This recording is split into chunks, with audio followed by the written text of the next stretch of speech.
اور 3 مرتبہ سورہ توحید کی تلاوت کر کے خورشید صاحب اور ان کی اہلیہ کے والدین کو ایصال ثواب۔ فاتحہ۔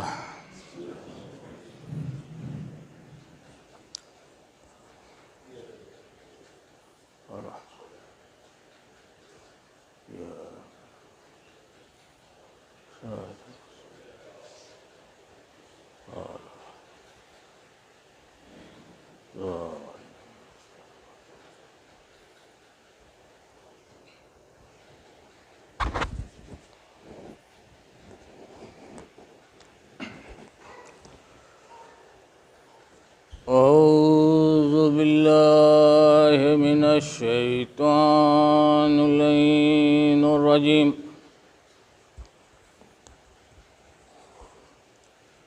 بسم اللہ الرحمن الرحیم۔ الحمد للہ رب العالمین والصلاة والسلام علی اشرف الانبیاء والمرسلین حبیب قلوبنا وطبیب نفوسنا وشفیع ذنوبنا ابی القاسم محمد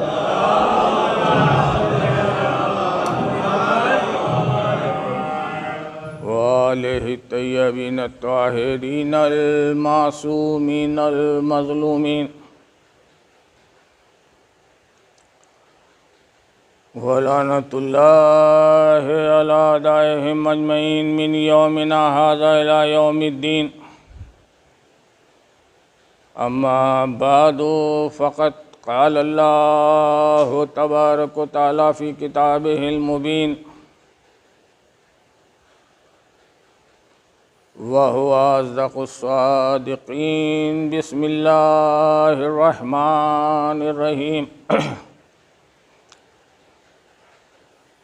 وَلَن تَجِدَ لِسُنَّتِ اللَّهِ تَبْدِيلًا۔ صلوات بر محمد۔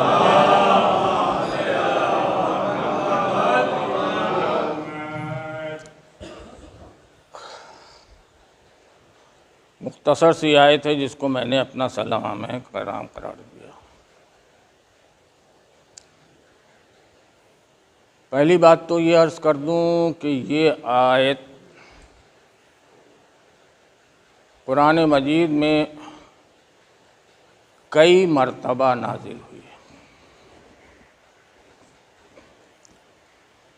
موسوی صاحب آگے آ جائیے، آپ پیچھے بیٹھے آئیے، بزرگ آدمی تشریف لے آئے، باہر لے آئے، آگے آ جائیے۔ تو کئی مرتبہ نازل ہوئی ہے، کم سے کم 3 مرتبہ تو یہ آیت میں ضمانت لیتا ہوں کہ میں نے پڑھی ہے، اور ممکن ہے کہ اس سے زیادہ بھی ہو، اس کی میں ذمہ داری نہیں لیتا، لیکن 3 مرتبہ تو میں نے اس آیت کو خود پڑھا ہے قرآن مجید میں۔ ایک جگہ یہ آیت واو کے ساتھ نازل ہوئی، وَلَن تَجِدَ لِسُنَّتِ اللَّهِ تَبْدِيلًا، اور 2 جگہ یہ آیت واو کے بغیر نازل ہوئی ہے، لَن تَجِدَ لِسُنَّتِ اللَّهِ تَبْدِيلًا۔ حالانکہ واو سے کوئی فرق نہیں پڑتا، کیونکہ واو کا مطلب ہوتا ہے اور، جوڑنے کے لیے ہوتا ہے۔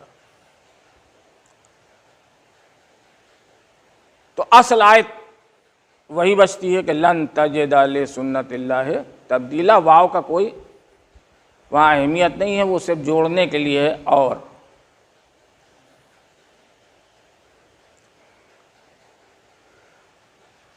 اب آئیے اس کے معنی پر۔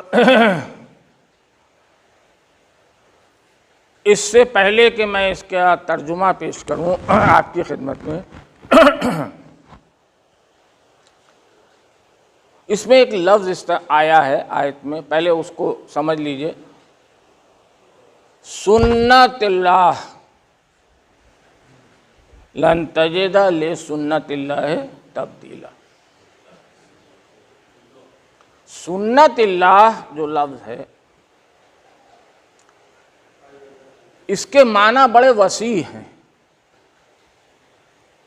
اللہ کی سنت.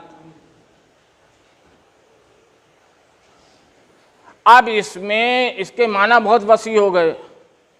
قانون الہی وہ بھی سنت اللہ میں ہے. دستور الہی سنت اللہ میں. نظام الہی سنت اللہ میں ہے. دین الہی وہ بھی سنت اللہ میں. کیونکہ اس کے بڑے عربی میں بڑی گنجائش ہے، بڑے وسیع معنی ہوتے ہیں، تو یہ سب سنت اللہ میں ہے. یہی وجہ ہے کہ جب مفسرین نے تفسیر لکھی اور معنی لکھے تو کسی نے کوئی لفظ لے لیا ہے اور کسی نے کوئی لفظ لے لیا. کسی نے قانون الہی لکھ دیا معنی لکھنے میں، کسی نے دستور الہی، کسی نے نظام الہی، کسی نے دین الہی. اب آیت کے معنی سنیے. اصل آیت ہے لن تجد لسنت اللہ تبدیلا. واو تو صرف تسلسل کے لیے. اور قانون الہی میں، نظام الہی میں، جو چاہیے لفظ لے لیجئے، دین الہی میں تبدیلی ممکن نہیں. صلوات پڑھیں محمد و آل محمد پر.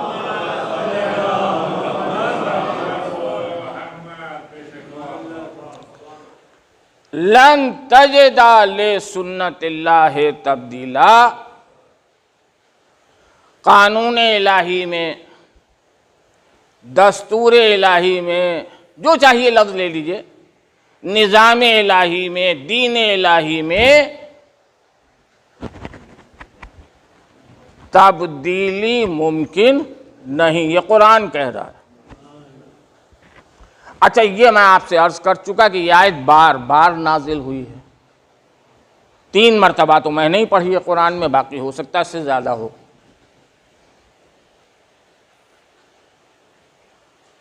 اس کا مطلب یہ کہ کچھ ایسی بات تھی کہ قرآن بار بار تاکید کر دینا چاہتا تھا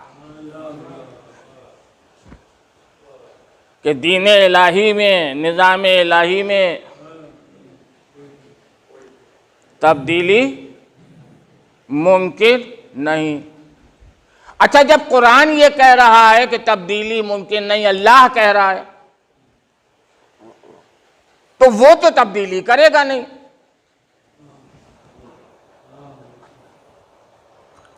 یہ تو ممکن نہیں ہے کہ وہ کہے تبدیلی ممکن نہیں اور وہی تبدیلی کرے. بھلا ایک دن سورج کو مشرق سے نکالے اور دوسرے دن مغرب سے نکالے تو پوری دنیا کہے گی کہ تو نے تو کہا تھا تبدیلی ممکن نہیں اور تو خود ہی تبدیلی کر رہا ہے. تو وہ تو تبدیلی کرے گا نہیں. تو جب وہ خود تبدیلی نہیں کرے گا تو وہ یہ کیسے برداشت کرے گا کہ کوئی بھی سڑک چلتا اس کے دین میں تبدیلی کر دے. صلوات پڑھے محمد و آل محمد پر. ایک مرتبہ سب مل کر صلوات پڑھے محمد و آل. بھائی وہ یہ کیسے برداشت کرے گا کہ کوئی بھی سڑک چلتا اس کے دین میں تبدیلی کر دے. حالانکہ ایک بات عرض کر دوں آپ کی خدمت میں، قرآن کے ساتھ کھلم کھلا بغاوت یہ کوئی نئی بات نہیں ہے، یہ کوئی نئی بات نہیں ہے۔ جانتے ہوئے کہ یہ قرآن سے بغاوت ہے،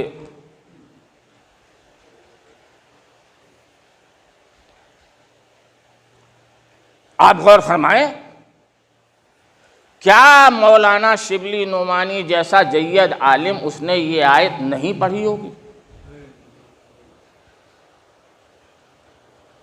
نہیں پڑھی ہوگی، یہ تو امکان میں ہی نہیں ہے۔ میں نے سنا ہے حافظ قرآن تھے تو وہ تو ان کو زبانی یاد ہوگی۔ یہ بھی معلوم ہوگا کہ یہ آیت کتنی بار نازل ہوئی ہے، کہ تبدیلی کا حق کسی کو نہیں ہے۔ اس کے بعد 2 جلدیں لکھ دیں، 2 جلدیں الفاروق کی، 2 جلدیں، اور دوسری جلد صرف اس پر ہے، دوسری جلد صرف اس پر ہے کہ ان کے ممدوح نے جن کے لیے انہوں نے یہ کتاب لکھی، انہوں نے کیا کیا شریعت میں تبدیلیاں کی اور کیا کیا نظام مصطفیٰ میں تبدیلیاں کی۔ اب بتائیے آپ اس کا کوئی جواب ہے؟ پوری میں آپ سے ہاتھ جوڑ کر عرض کرتا ہوں کہ صرف اپنی کتابیں نہ پڑھا کیجیے، دوسروں کی کتابیں بھی پڑھیے تاکہ آنکھیں تو کھلیں، پتہ تو چلے کہ دین کے ساتھ ہوا کیا ہے۔ اور موقع ملے تو زندگی میں ایک بار الفاروق ضرور پڑھیے گا، یہ میری آپ سے ہاتھ جوڑ کر گزارش ہے، تاکہ آپ کو پتہ تو چلے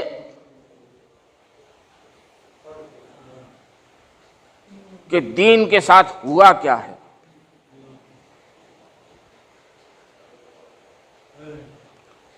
قرآن کہتا رہا لن تجد لسنت اللہ تبدیلا، تو یہ آیت کیا مولانا نے نہیں پڑھی ہوگی؟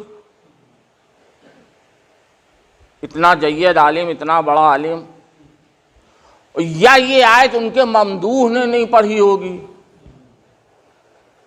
ذرا غور فرمائیں، جن کی انہوں نے شان میں 2 جلدیں لکھی ہیں، کیا انہوں نے نہیں پڑھی ہوگی؟ اور اس کے بعد ایک پوری جلد دوسری والی جو ہے وہ اسی پر ہے کہ انہوں نے کیا کیا شریعت میں تبدیلیاں کی، کیا کیا نظام مصطفیٰ میں تبدیلیاں۔ سناؤں آپ کو تھوڑا بہت اشارے۔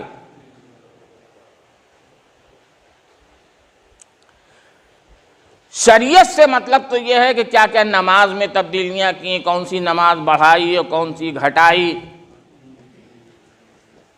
اذان میں کیا کیا تبدیلیاں کی، روزے کے اوقات میں کیا تبدیلیاں کی، کچھ نمازیں بڑھائیں جو نہ رسول اللہ کے زمانے میں تھیں، نہ خلیفہ اول کے زمانے میں تھیں۔ آپ جانتے ہیں نماز قصر کے لیے یہ کہہ دیا کہ اب اس کی ضرورت نہیں ہے، اب کوئی خوف نہیں، کوئی ڈر نہیں ہے مسلمانوں کو، لہٰذا اس کی ضرورت کیا ہے؟ مطلب شریعت تو ان کے گھر کی لونڈی بن کر رہ گئی۔ غور فرما رہے ہیں آپ؟ جو چاہا۔ اچھا، اور اس کے بعد سنیے، اس کے بعد جو دیکھیے، میں آپ کو الفاروق سنا رہا ہوں، اگر میں ہاتھ میں کتاب لے کے بیٹھ جاؤں یہاں اور الفاروق پڑھنے لگوں جلد دوئم، اور آپ کے ساتھ تبرہ پڑھ رہے ہیں، یہ تو زیادتی ہے، یہ تو زیادتی ہے۔ ہاں، آپ میرا گریبان پکڑ لیں، اگر وہ نہ ہو الفاروق میں جو میں آپ کو سنا رہا ہوں، اگر الفاروق میں نہ ہو تب آپ کو حق ہے کہ یہ آپ نے غلط پڑھ دیا، جھوٹ پڑھ دیا، لیکن اگر میں ایک کتاب آپ کو سنا رہا ہوں باقاعدہ حوالوں کے ساتھ، پیج نمبر کے ساتھ، تو یہ تو کوئی مناظرہ تبرہ تو نہیں ہے، یہ تو میں کتاب سنا رہا ہوں، حقیقت سنا رہا ہوں آپ کو۔ اب وقت میں گنجائش بہت زیادہ نہیں ہے، جلدی جلدی سن لیجئے چند باتیں۔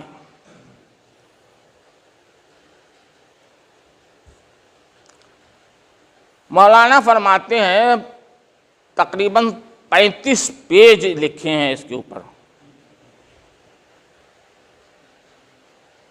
قرآن کی آیت ذہن نشین رہے کہ لن تجد لسنت اللہ، تبدیلی ممکن نہیں۔ 35 پیج لکھے ہیں تقریباً اس پر کہ یہ پہلے تھے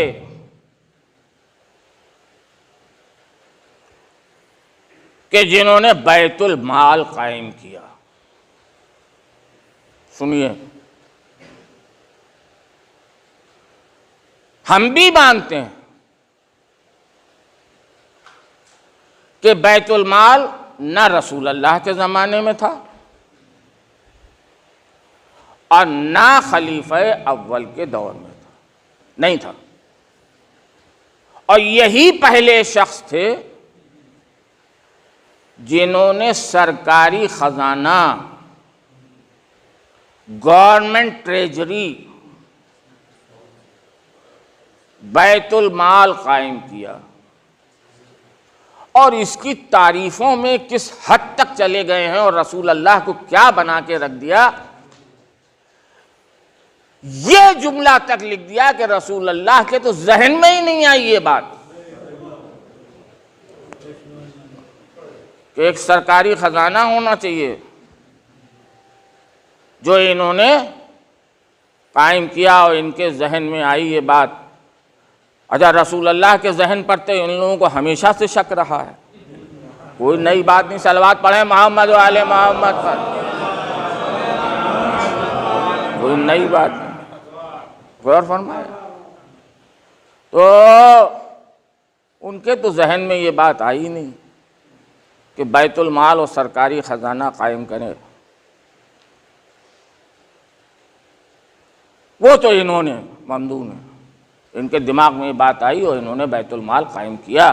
ہم بھی مانتے ہیں مولانا کی بات بالکل 100% صحیح ہے کہ سب سے پہلے بیت المال انہوں نے ہی قائم کیا، سرکاری خزانہ نہ رسول اللہ نے قائم کیا نہ خلیفہ اول نے قائم کیا۔ یہ تاریخ ہے بھائی، یہ کوئی وہ نہیں ہے، یہ تاریخ ہے۔ اچھا، میں یہ کہتا ہوں انہوں نے بار بار یہی کہا ہے کہ وہ رسول اللہ کے ذہن میں جگہ جگہ یہ بات آئی نہیں۔ میں کہتا ہوں مولانا، یہ رسول اللہ کے کیوں ہاتھ دھو کے پیچھے پڑے ہیں؟ بھائی رسول اللہ کے کیا اس میں غلطی کیا ہے، خطا کیا ہے؟ رسول اللہ تو کلام زبان کو جنبش نہیں دیتے جب تک کہ ادھر سے وحی نازل نہ ہو۔ صلوات پڑھیں محمد و آل محمد۔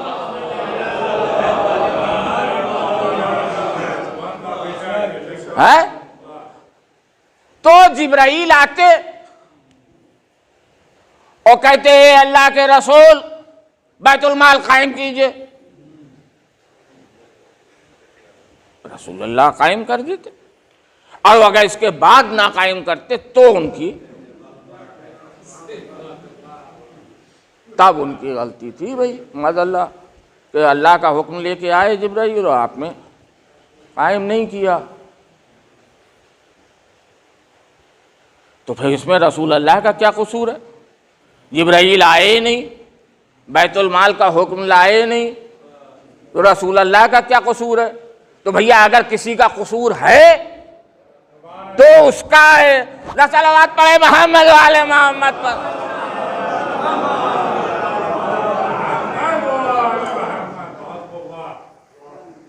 اس کا ہے، اس نے حکم بھیجے ہی نہیں۔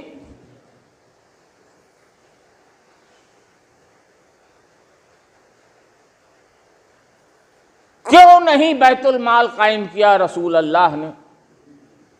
اب 2 جملے بھی سن لیجئے پھر اگلی بات شروع کروں۔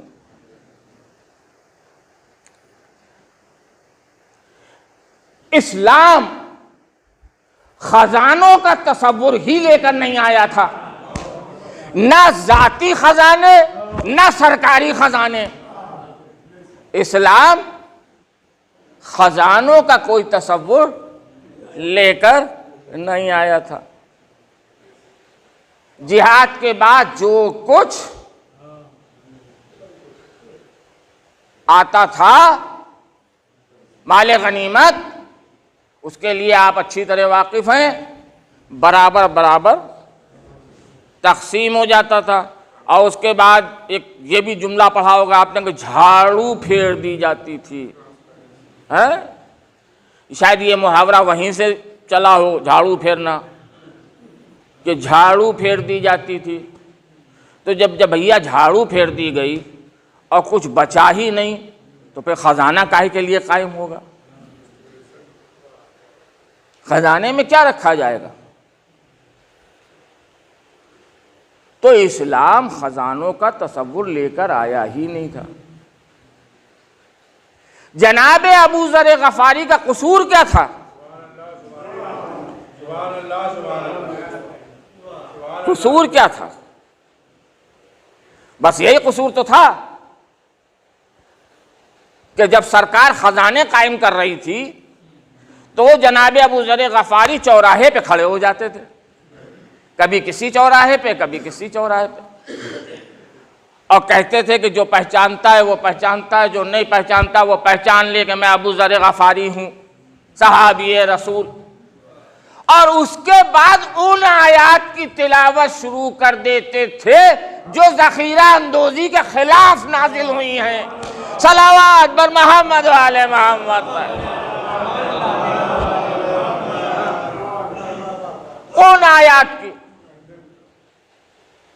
کہ جو ذخیرہ اندوزی کے خلاف نازل ہوئی ہیں، تو گرفتار کر کے بلایا گیا صحابی رسول، جن کے لیے کتنی حدیثیں ہیں رسول کی، کہ ہم نے سنا ہے تم چوراہوں پہ کھڑے ہو جاتے ہو، مجمع اکٹھا ہو جاتا ہے اور تم ان آیات کی تلاوت کرتے ہو جو ذخیرہ اندوزی کے خلاف نازل ہوئی ہیں۔ کہ پہلے میرے سوال کا جواب دے دے، یہ بتا کہ یہ آیات قرآن میں ہیں کہ نہیں ہیں؟ صلوات پڑھے محمد و آل محمد۔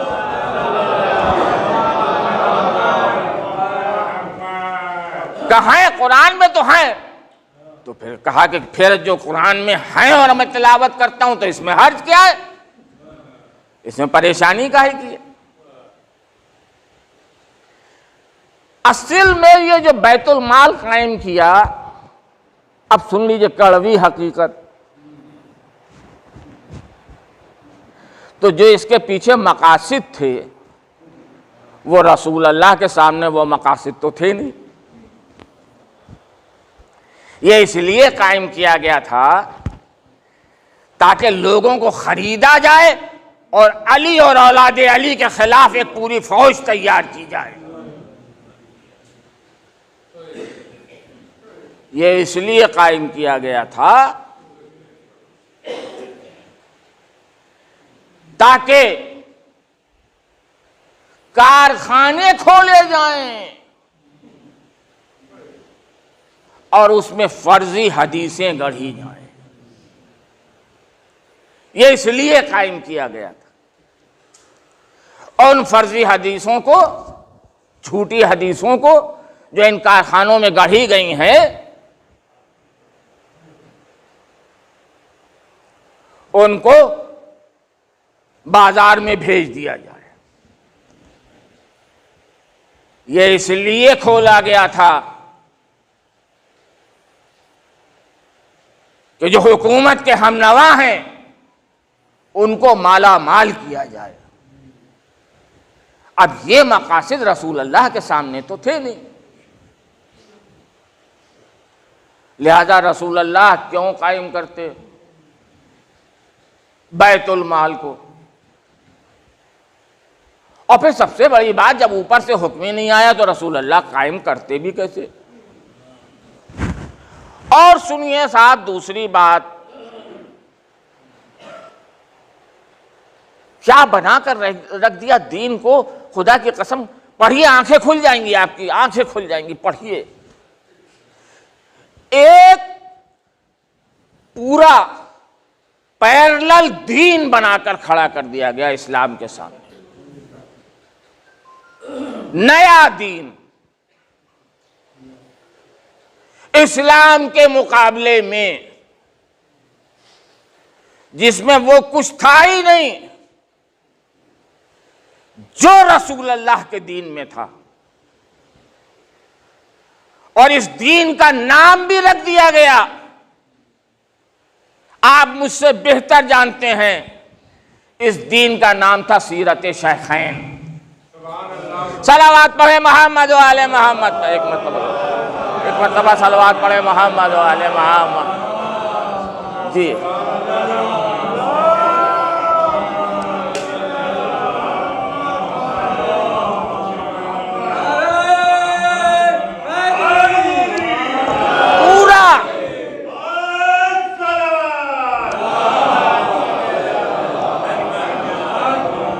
پورے کا پورا دین کھڑا کر دیا گیا۔ جی پڑھیے، جلد دوئم پڑھیے الفاروق کی، بڑی شد و مت کے ساتھ ایک دوسری بات بیان کی ہے مولانا نے۔ یہ صرف اس کا کریڈٹ انہی کو جاتا ہے، اور کسی نے یہ نہیں کیا ان سے پہلے، نہ کسی کے ذہن میں آئی یہ بات۔ کیا کہ انہوں نے ڈیفنس کا ایک ڈپارٹمنٹ قائم کیا، فوج، تنخواہ دار فوجی، جی پیڈ آرمی، تنخواہ ملے گی اور یہ فوج لڑے گی اسلام کی طرف سے جب بھی ضرورت ہوگی۔ اور اس ڈپارٹمنٹ کا انہوں نے ایک نام رکھا، دیوان، ڈپارٹمنٹ آف ڈیفنس کا نام رکھا دیوان۔ یہ سب آج کل جو دیہاتوں میں آپ نے سنا ہوگا دیوان جی، دیوان جی، یہ شاید ہو سکتا ہے وہیں سے نام آیا ہو، دیوان جی، تو اس کا نام رکھا دیوان، پیڈ فوجی۔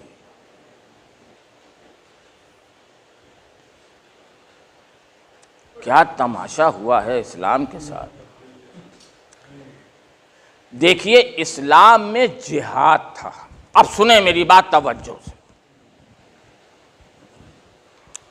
پہلے یہ سمجھیے جہاد ہے کیا، بعد میں یہ ذرا ہم فوجیوں کی بات کریں گے۔ جہاد فروع دین میں سے ایک فروع ہے۔ نماز، روزہ، حج، زکوٰۃ، خمس، جہاد، جہاد فروع میں سے ایک فروع ہے۔ جیسے نماز سب پر واجب، جیسے روزہ سب پر واجب سوائے اگر کوئی عذر شرعی ہے، سب پر واجب۔ حج اگر شرطیں پوری ہو رہی ہوں سب پر واجب۔ اسی طرح سے جہاد بھی ہر مسلمان پر واجب ہوتا تھا، ہر مسلمان پر سوائے عذر شرعی کے۔ بس فرق یہ تھا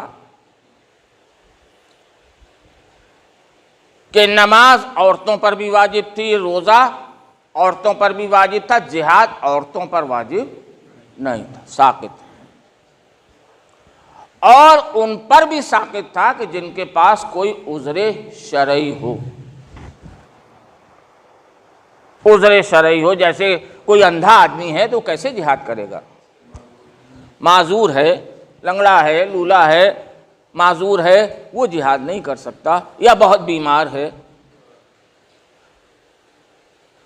تو سوائے عورتوں کے جن پر جہاد نہیں تھا، اور مردوں میں جن کے پاس عذر شرعی ہے،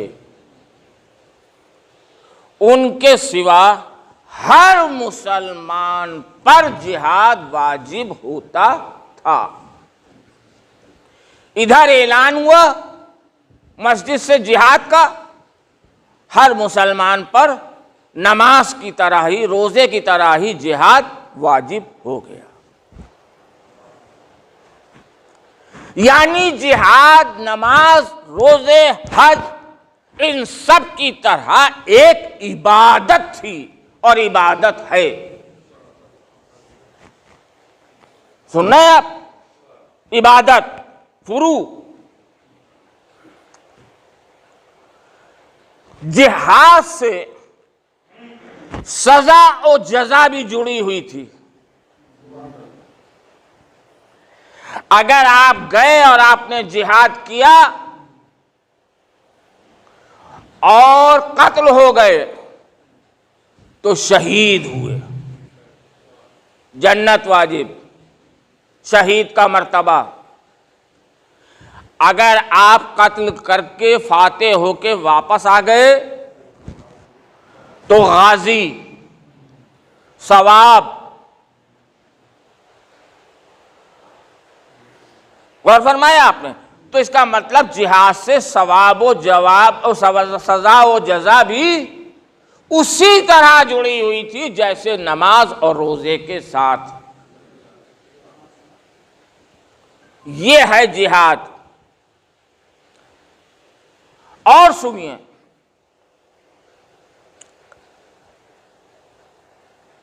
جو کچھ مال غنیمت جہاد کے بعد وصول ہوتا تھا، آتا تھا، اس میں ان کا حصہ ہوتا تھا جو انہوں نے شرکت کی اور زندہ واپس آ گئے. لیکن ان کا بھی برابر کا حصہ ہوتا تھا جو عذر شرعی کی وجہ سے نہیں جا سکے. غور فرمایا آپ نے؟ اب ایک اندھا آدمی نہیں جا سکا تو اس کا کیا قصور ہے؟ لہذا اس کا بھی حصہ ہوتا تھا. یہ ہے جہاد. اب ایک بات آپ کی خدمت میں عرض کر دوں، اس مجمع کے لیے بس ایک جملہ ہی کافی ہوگا. جنگ اور چیز ہے، جہاد اور چیز ہے. صلوات پڑھیں محمد و آل محمد پر.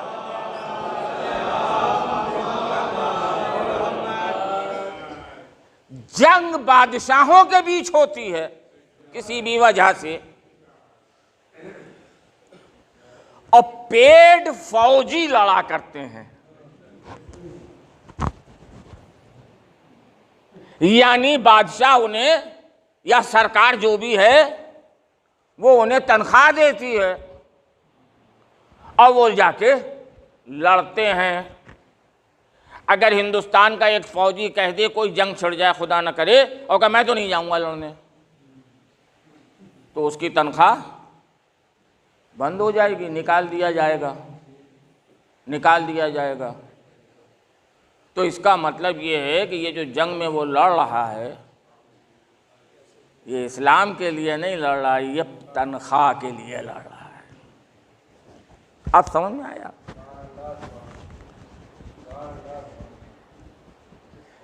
یعنی جہاد کی روح کو ختم کر دیا گیا، اسلامی جہاد کو مسلمانوں کی جنگوں میں تبدیل کر دیا گیا. صلوات پڑھیں محمد و آل محمد پر. کوئی سب مل کر صلوات پڑھیں محمد و آل محمد پر. مسلمانوں کی جنگوں میں تبدیل کر دیا گیا.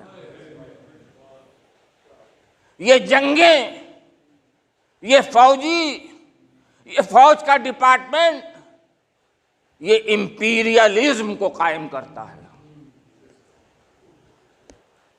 یہ شہنشاہیت کو قائم کرتا ہے۔ اسلام جنگ کا تصور لے کے نہیں آیا تھا، اسلام صرف جہاد کا تصور لے کر آیا تھا، جو ایک فروع دین تھا اور ثواب و جزا اور سزا اس سے جڑی ہوئی تھی۔ اب آپ دیکھ رہے ہیں نا، اور اس کے بعد مولانا ارے انہوں نے وہاں فتح حاصل کر لی اور وہاں فتح حاصل، ہم تو خود کہہ رہے ہیں بھائی کہ اسلامی جہاد کو تم نے مسلمانوں کی جنگوں میں بدل کے رکھ دیا، جہاد کا تصور ہی ختم کر دیا۔ ایک پورا پیرلل دین، میں نے عرض کیا نا، ایک پیرلل دین پورا اس دین کے مقابلے میں کھڑا کر دیا گیا۔ یہ سب میں آپ کو الفاروق سنا رہا ہوں، جلد دوم، اگر نہ ہو تو میرا گریبان پکڑ لیجیے، غور فرما رہے ہیں آپ؟ اور پڑھیے، خدا کے لیے پڑھیے تاکہ آپ کی آنکھیں کھلیں، نہ ہو مجھ سے لے کے پڑھ لیجیے، مگر پڑھیے تاکہ آپ کی آنکھیں کھلیں کہ دین کا کیا بنا کر رکھ دیا گیا۔ اور سنیے، صلوات پڑھیں محمد و آل محمد۔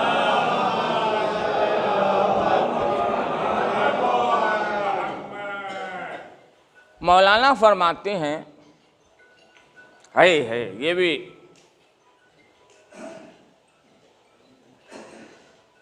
کہتے ہیں رسول اللہ کی شریعت، یہ جملہ ان کا دہرانا ہوں، اپنا نہیں، یہ جملہ ان کا دہرانا ہوں، مجھے مت ماریے گا پکڑ کے۔ رسول اللہ کی شریعت میں بہت سے احکام اور بہت سے قواعد ایسے تھے جو مطابق عقل نہ تھے۔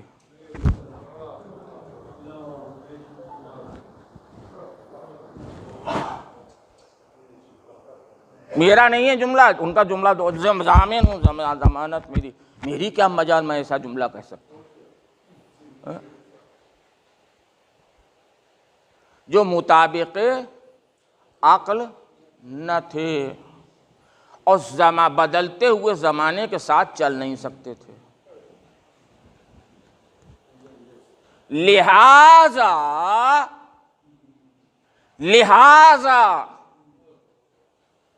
ممدوح نے، ان کے ممدوح نے اجتہاد کا دروازہ بند کر دیا اور اجتہاد کی جگہ قیاس کو قائم کیا۔ نہ بھی پڑھی ہو آپ نے الفاروق، تب بھی اتنا تو سنا ہی ہوگا، اتنا تو آپ حضرات نے، بزرگ ہیں ظاہر ہے، سب نے سنا۔ قیاس کو جنم دیا انہوں نے، اجتہاد کا دروازہ ختم کر دیا۔ اچھا بھائی، اجتہاد میں کیا تھا جو بند کر دیا؟ قیاس کا مطلب جو تمہاری عقل کہے، قیاس کا مطلب جو تمہاری عقل کہے، تو جو ان کی عقل کہے گی بس وہی ہے اسلام۔ اور فرمائے آپ، قیاس۔ اچھا، اجتہاد کا دروازہ بند کر دیا۔ یہ اجتہاد کا دروازہ رسول اللہ میں تو تھا ہی تھا، اور خلیفہ اول کے دور میں بھی موجود تھا، اجتہاد بند نہیں ہوا تھا۔ یہ خلیفہ دوم کے زمانے میں آ کے اجتہاد کا دروازہ بند ہو گیا اور قیاس اس کی جگہ شروع ہوا۔ تو قیاس کا مطلب یہ، اچھا اس کی وجہ بھی مولانا نے بتا دی کہ وہ چونکہ رسول اللہ کی شریعت میں بہت سے احکام و قواعد ایسے تھے کہ جو مطابق عقل نہیں تھے اور جو بدلتے ہوئے زمانے کے ساتھ چل نہیں سکتے تھے، لہذا انہوں نے قیاس کو جنم دیا اور قیاس کو قائم کیا۔ اچھا، اجتہاد میں کیا تھا بھائی، کیا خرابی تھی، کیوں بند کر دیا؟ اجتہاد میں ہوتا کیا تھا؟ کوئی بھی مسئلہ نیا آیا، آج کی تاریخ میں کوئی نئی بات آئی تو اجتہاد میں یہ تھا کہ قرآن اور احادیث سے جد و جہد کرو اور اس کا جواب ڈھونڈنے کی کوشش کرو. یہی تو تھا اجتہاد، قرآن سے اور احادیث سے. اب اگر کسی کا مقصد ہی یہ ہو کہ آپ کو قرآن سے بھی دور رکھا جائے اور احادیث سے بھی دور رکھا جائے، صلوات پڑھے محمد و آل محمد پر.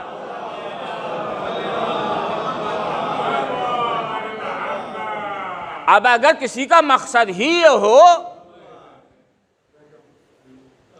کہ آپ جائیں نا قرآن کے قریب اور احادیث کی بھی آپ کھنگال نہ کریں، دور رکھو، کہ جو تمہاری عقل کہے قیاس وہ صحیح ہے. اللہ، اچھا اتنی بات بھی نہیں سوچی کہ ہر آدمی کے پاس برابر عقل نہیں ہوتی ہے، کسی کے پاس کم عقل ہوتی ہے، کسی میں زیادہ عقل ہوتی ہے. کوئی کچھ مسئلے کا حل ڈھونڈ لے گا، کوئی کچھ مسئلے کا حل ڈھونڈ لے گا. اگر عقل پہ اسلام چھوڑ دیا گیا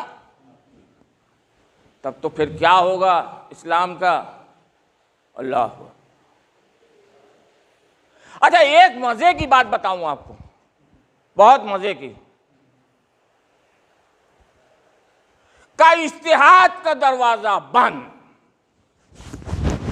ٹھیک، مگر خطا اجتہادی ہے. صلوات پڑھیں محمد و آل محمد پر. یہ ہماری سمجھ میں نہیں آتا. ارے بھائی یہ کون سا تماشا و ہٹ درمی ہے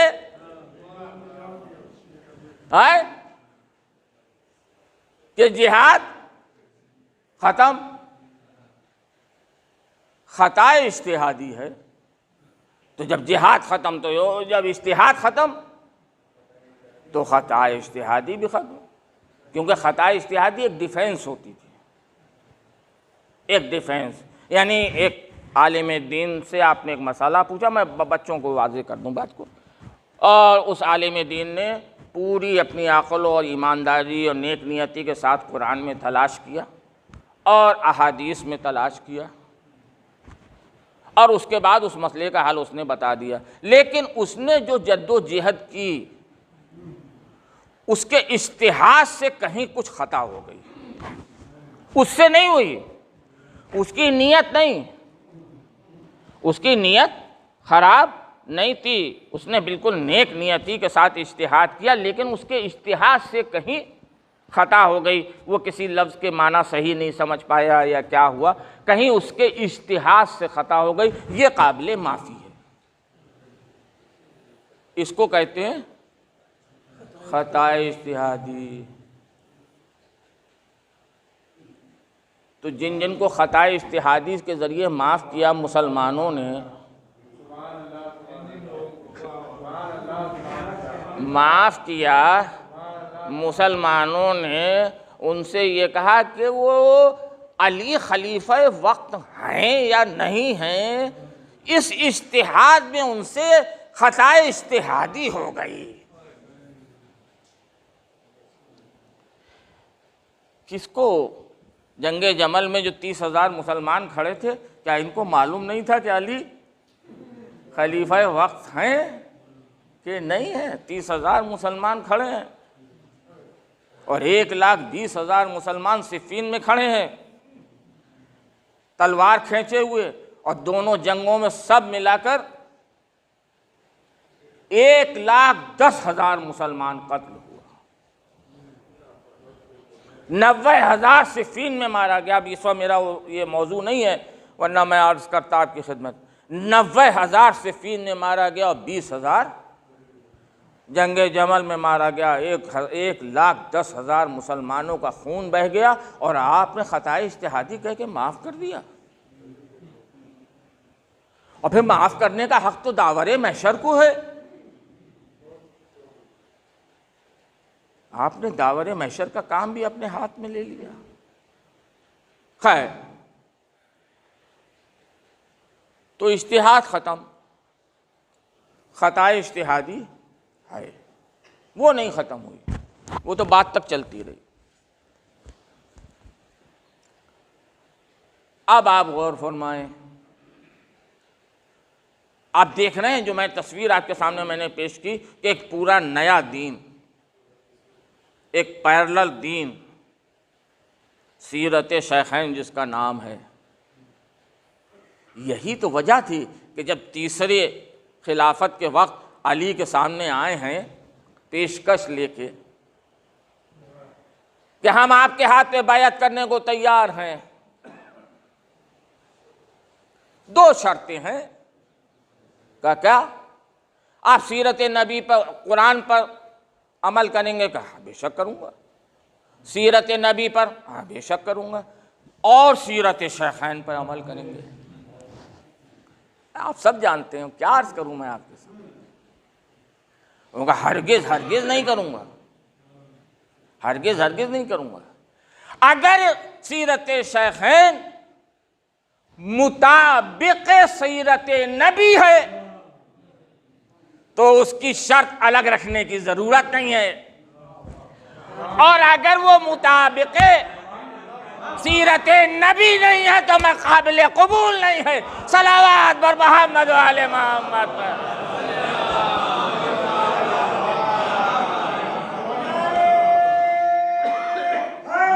لائیے سے پانی، بس بس ایک گھومے۔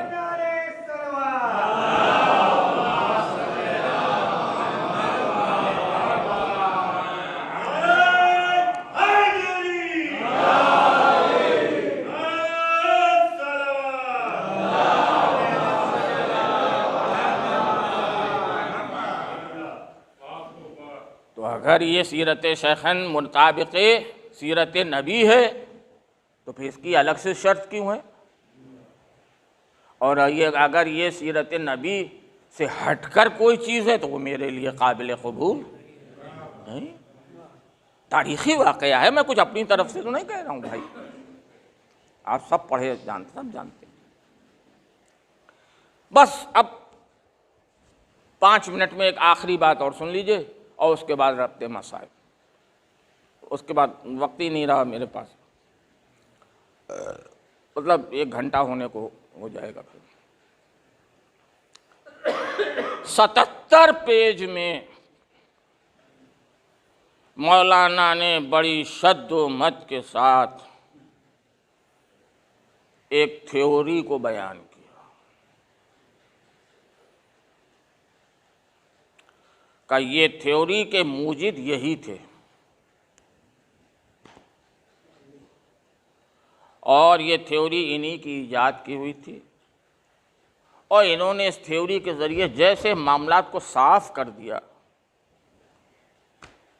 تھیوری کیا تھی؟ رسول اللہ کی 2 حیثیتیں ہیں، ایک وہ نبی تھے، دوسرے وہ ایک انسان تھے۔ کچھ ان کے احکام نبوت سے متعلق تھے، کچھ ان کے احکام نبوت سے متعلق نہیں تھے، اور یہ بھی انہوں نے اس میں لکھا تھیوری میں کہ حکومت الگ چیز ہے، نبوت الگ چیز ہے، لہذا حکومت سے متعلق جو بھی ان کے احکام ہیں وہ نبوت سے متعلق نہیں ہے اور ان کا ماننا واجب نہیں ہے۔ یہ تھیوری انہوں نے ایجاد کی اور مولانا شبلی نعمانی نے بڑی شد و مد کے ساتھ اس کو بیان کیا۔ کیا تعریف کی ہے کہ سب معاملہ ہی صاف کر دیا، جتنی الجھنیں تھیں سب ختم، معاملہ صاف کر دیا، اتنی عمدہ تھیوری ایجاد کی۔ مجھے حیرت اس بات پر ہوتی ہے، حیرت ہوتی ہے اس بات پر کہ اتنا بڑا عالم دین، کیا اس نے قرآن کی یہ آیت نہیں پڑھی کہ وَمَا مُحَمَّدٌ إِلَّا رَسُولٌ محمد کچھ نہیں ہے سوائے اس کے کہ رسول ہیں، یعنی گھر میں ہے تو رسول، باہر ہے تو رسول، مسجد میں ہے تو رسول، میدان میں ہے تو رسول۔ صلوات بر محمد و آل محمد۔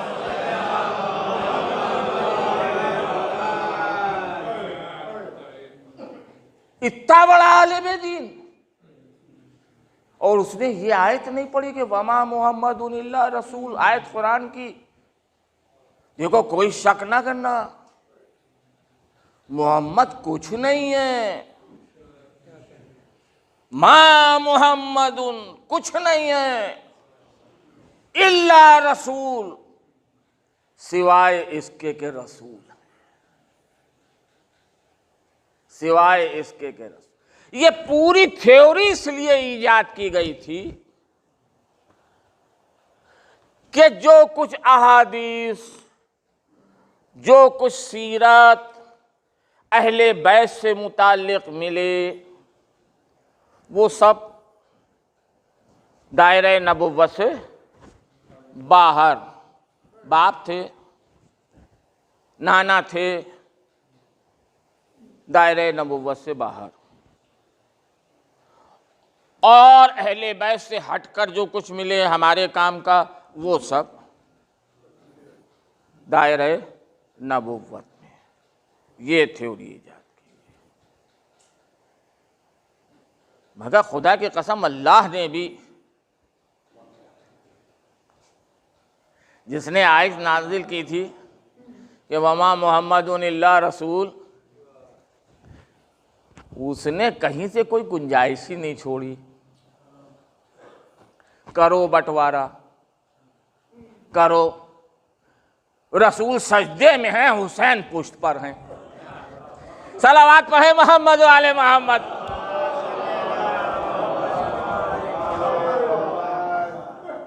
کہو ایک نانا تھا جس نے نواسے کے لیے سجدے کو اتنا طول دیا، کہو اگر ہمت ہو تو کہو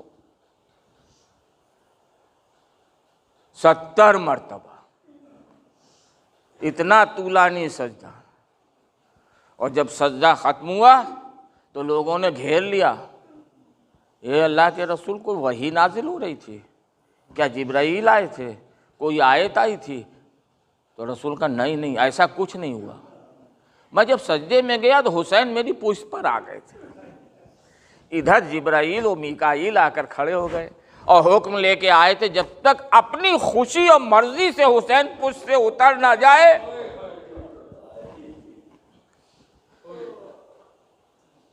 دیکھو سجدے سے سر نہ اٹھانا۔ اللہ اور فرمایا کہیں سے گنجائش نہیں چھوڑی اللہ نے، تو سارے دین کا تماشا بنا کر رکھ دیا، اور اسی کا نتیجہ ہے کہ جو کوفہ علی کی دارالسلطنت رہا، اسی کوفے میں زینب اور ام کلثوم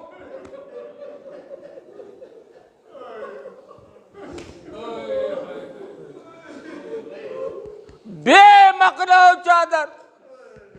خدا کی قسم میں آپ سے ایک بات عرض کروں، میری بات کا برا نہ مانیے گا، بچپن سے سنتے سنتے یہ کلیجے بڑے عادی ہو گئے ہیں، ورنہ یہ مصیبتیں وہ ہیں کہ صدق دل کے ساتھ ایک بار سن لیجئے تو کلیجہ پھٹ جائے۔ علی نے بڑی حسرت سے پوچھا تھا شہزادی سے کہ بنت رسول ہماری حسرت رہ گئی، آپ نے ہم سے کبھی کوئی فرمائش نہیں کی، ایک حسرت رہ گئی، آپ نے ہم سے کبھی کوئی فرمائش نہیں کی۔ تو علی کی یہ حسرت بھی سیدہ نے جانے سے پہلے پوری کر دی، کہا ابو الحسن میری ایک فرمائش ہے، میرا جنازہ شب کی تاریکی میں اٹھائیے گا۔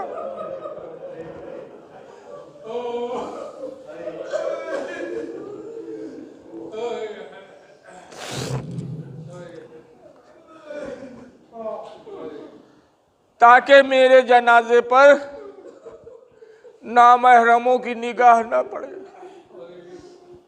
خدا کی قسم رونگٹے کھڑے ہو جاتے ہیں جب کبھی سوچتا ہوں کہ یہ زینب اور ام کلثوم اس کی بیٹیاں ہیں، اور بے مقنع و چادر بازار کوفہ، بازار شام، اور منادی آواز دے رہا ہے کہ کوفہ و شام والو آؤ اور آ کر دیکھو۔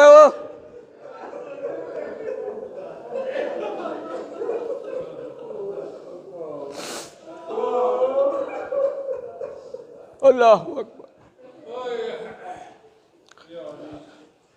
قیامت ہے، قیامت ہے۔ دربار کو اس لیے سجایا جائے کہ اس میں علی کی بیٹیوں کو آنا ہے قید ہو کر، رسول کی نواسیوں کو آنا ہے۔ کیا عرض کروں میں آپ سے، کیا عرض کروں کہ دربار میں کیا عالم ہے سادات رسول کا اور ان بیویوں کا۔ میں کن جملوں میں عرض کروں، خود بیمار کربلا کا جملہ سن لیجئے۔ فرماتے ہیں 12 گلے ایک رسی میں اس طرح بندھے ہوئے تھے کہ ایک کو بیٹھنا ہوتا تھا تو سب کو بیٹھنا ہوتا، ایک کو کھڑا ہونا ہوتا تھا تو سب کو کھڑا ہونا پڑتا تھا۔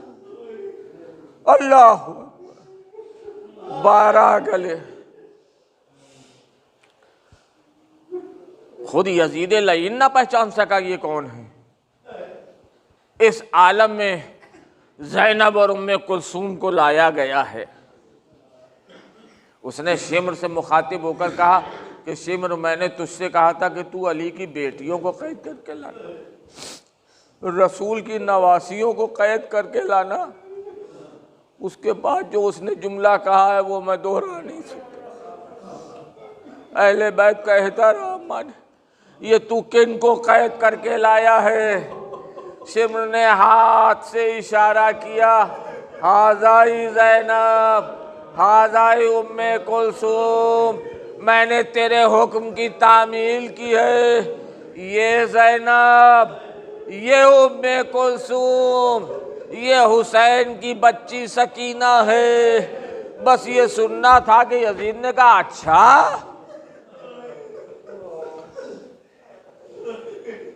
علی کی بیٹی زینب موجود ہے؟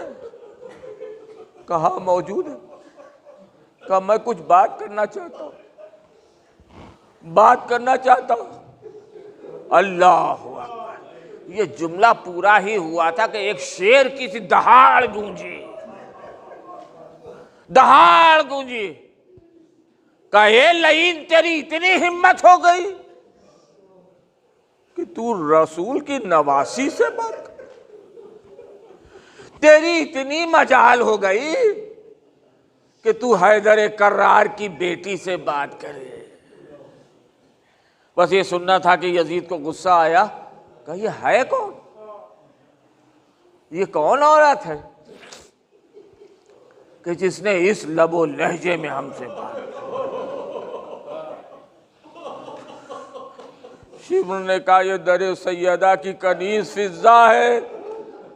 بس یہ سننا تھا کہ غصہ دوبالا ہو گیا۔ ارے ایک کنیز کی یہ ہمت کہ وہ ہم سے اس طرح بات کرے۔ جلاد کھڑا تھا، اشارہ کیا جا اسے قتل کر دے۔ جلاد نے تلوار کھینچی، بس فضہ کی طرف بڑھنا شروع کیا۔ اے حضور، پردیس میں اگر کوئی اپنا دکھائی دے جائے، اور وہ بھی اس وقت دکھائی دے جائے کہ جب ہم مصیبت میں ہیں، اگر کوئی اپنا دکھائی دے جائے تو کتنی ہمت ہو جاتی ہے۔ آواز دی، کچھ قبیلہ حبش کے جوان کھڑے تھے جو فضہ کے قبیلے کے جوان تھے۔ تلوار کھینچے ہوئے اور یزید کی حفاظت میں پیچھے کھڑے تھے، آواز دی، اے میرے قبیلے کے جوانوں، تمہارا خون ٹھنڈا ہو گیا؟ ارے تمہارے قبیلے کی ایک عورت کے ساتھ یہ بے حرمتی ہونے جا رہی ہے، تم کھڑے تماشا دیکھ رہے ہو۔ راوی کہتا ہے وہ جو پیچھے کھڑے تھے وہ کود کر آگے آ گئے تلواریں کھینچ کر، اے یزید دیکھ روک لے جلاد کو، اگر ایک قدم بھی آگے بڑھا تو یہ تیرے دربار کی زمین خون سے لگ جائے گی۔ یزید ڈر گیا، جلاد کو اشارہ کیا، جلاد رک گیا۔ بس جہاں یہ منظر سب نے دیکھا، شہزادی زینب نے بھی یہ منظر دیکھا، آگے بڑھی، ہاتھ تو پیچھے بندھے تھے، ایک مرتبہ مبارکباد دی، اے فضا تجھے مبارک ہو، تیرے بچانے والے دربار یزید میں موجود ہے، علی کی بیٹیوں، رسول کی نواسیوں کا کوئی پرسان حال نہیں۔ اللہ